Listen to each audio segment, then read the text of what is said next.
Il-ħamis filgħodu, il-Maġistrat Gianella Camilleri Busuttil irrikużat ruħha fil-proċeduri li għaddejjin kontra Keith Schembri mixli li ħareġ informazzjoni sensittiva dwar l-investigazzjoni fil-qtil ta' Daphne Caruana Galizia lura fl-2017. Id-difiża ta' Schembri talbet rikuża wara li l-Maġistrat servit fl-Uffiċċju tal-Avukat Ġenerali u ħadmet ukoll bħala prosekutur kontra l-aħwa Alfred u George De Giorgio li nstabu ħatja bl-omiċidju ta' Caruana Galizia.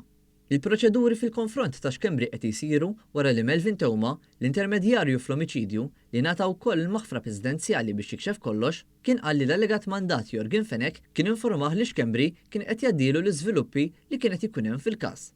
Aktar kmieni din is-sena, l-imħallef Lawrence Mintoff li presieda kawża miftuħa mill-istess Fenech ikkonkluda li Schembri kien jattendi għal laqgħat ta' informazzjoni meta kienet tiġi trattata l-maħfra lil Theuma mingħajr ma ddikjara l-ħbiberija tiegħu mal-istess negozjant. Dan anke wara li Fenech sar is-suspettat ewlieni fil-qtil ta' Caruana Galizia u l-mowbajl tiegħu kien qed jiġi ssorveljat mis-servizzi segreti.